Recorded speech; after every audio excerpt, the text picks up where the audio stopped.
We're going to share a piece of advice to a student who sent us an audio message, who's all entangled with problems, is what he says, with financial market. We're going to talk about it today because it is a topic that is involving many people. Listen to his audio. He doesn't say clearly, but if you turn up the volume, you understand the problem that he got involved with. Você está ouvindo a Escola do Amor Responde, com Renato e Cristiane Cardoso. We are going to the question of Alex. He is a student from the state of São Paulo. My name is Alex. I'm from Goriba in the state of São Paulo. I go to church, though lately I have been distant. I have always fight to get into places I wanted, and it was hard, but God put me there. I'm married. I have got 3 kids with a real woman of God, But going back to work, the job God blessed me with. As soon as I got in, God opened the door to something I have always wanted, like a childhood dream, which was getting involved in the financial market. But from there, things just started going downhill. My wife found out that I had been taking all the money I make from sales at the end of the month and put into that. The rent money, the baby's milk, the water and electricity bills, all of it. It is really affecting our marriage, but I just can't stop. My wife has sat down with me and talked to me once, twice, 3 times, but I can't control it. I get that urge like I will put in 2,000 and next month it will turn into 4 and that will fix everything, And then I end up losing it all. What am I supposed to do about all this? On top of that, I took out a loan in my wife's name without her knowing and put that in too. Now the bills are about to come in and I honestly don't know what to do. I feel completely trapped, not to mention the money I have borrowed from other people as well.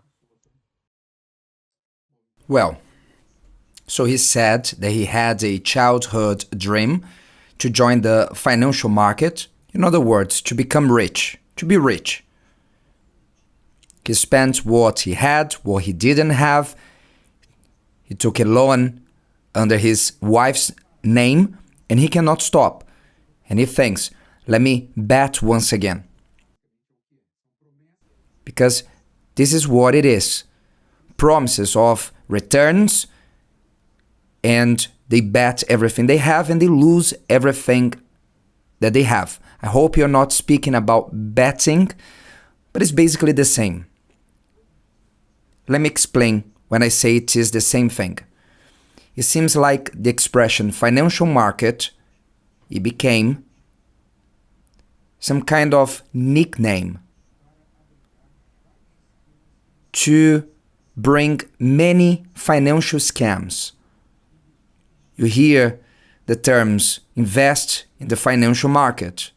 When you go deeper, you see that is a multi-level marketing, promising high and fast returns. You're going to invest an amount and you will receive 10%, 15% per day and high returns.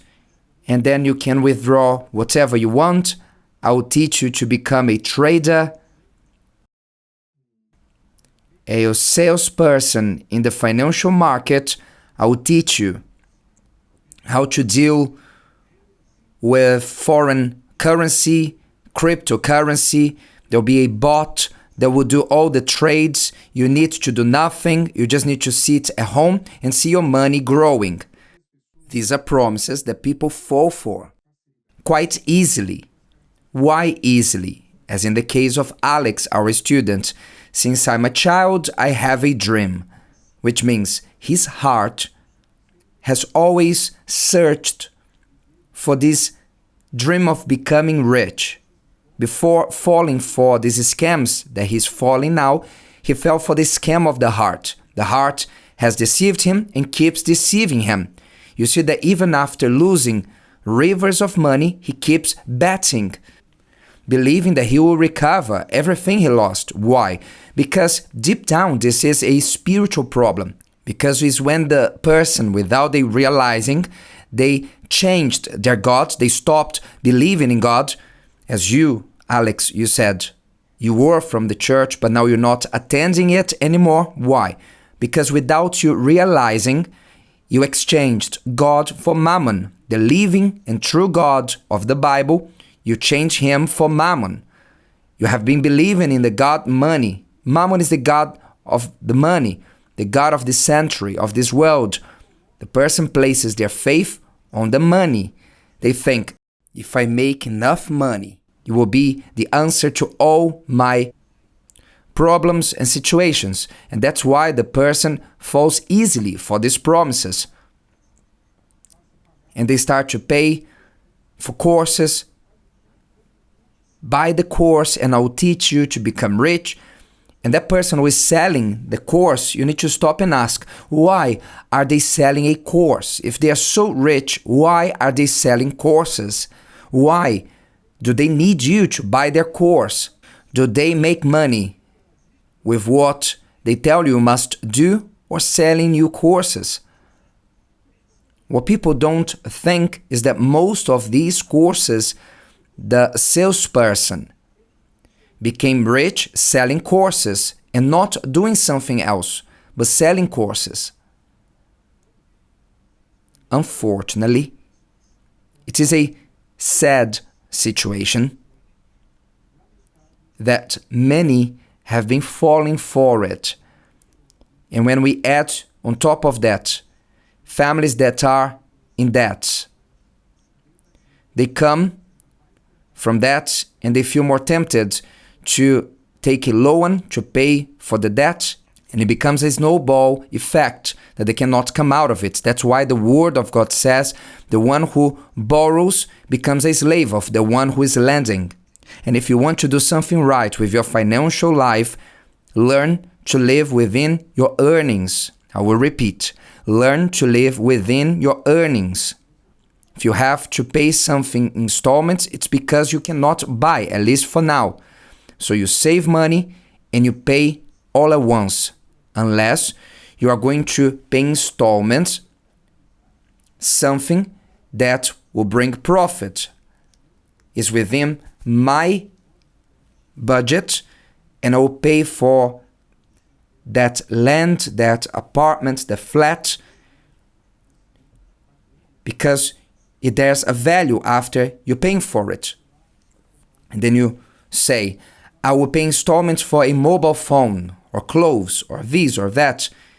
You are falling into debt and you are buying something that will not become more valuable later, but is losing value as time goes. This is a biblical rule. Now, Alex, you ask us, what should I do in this situation? First thing, you need to return to God. You need to leave Mammon on the side. The first great commandment, you won't have other gods before me. The first commandment out of the 10, you won't have other gods. You love your God above all other things. So you must return to God, because the God you have been worshipping has only been stealing from you. This is what Mammon knows to do. The first thing, return to God. Secondly, you need to tell the truth to your wife. As long as you keep deceiving, lying, you're committing a greater mistake. A part of the financial mistake, you are compromising your character, removing the trust that your wife has on you. How can she believe in you if you say something now, later she learns that is something else? You need to say the truth. You need to say that you are an addict, you are dependent, as others who are dependent on betting, you are dependent on financial markets. Before, I've been attacked. I'm not saying that there's no legit financial market or investment. There is, but most of these terms is used to cover up scams. If not illicit, they are immoral or even illegal.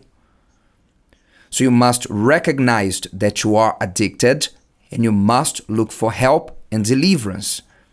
And of course, to let your wife take over your finances. You cannot be trustworthy with a credit card, a bank card. You cannot trust in yourself in this moment. You need to let your wife conduct the finances of your family, of the couple.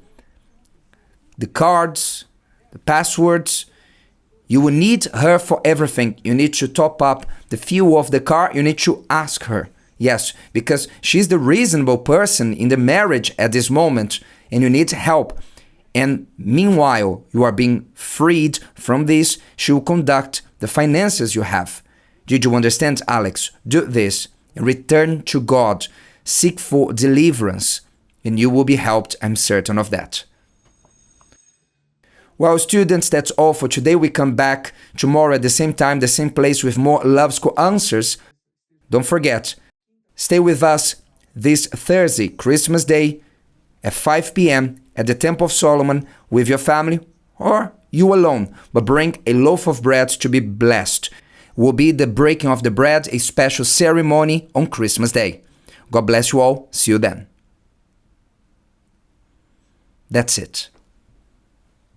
Share it with someone who needs it, whether the wife who is dealing with a husband like that, or a husband who is dealing with a wife like this, or a parent who is dealing with a child who is like this.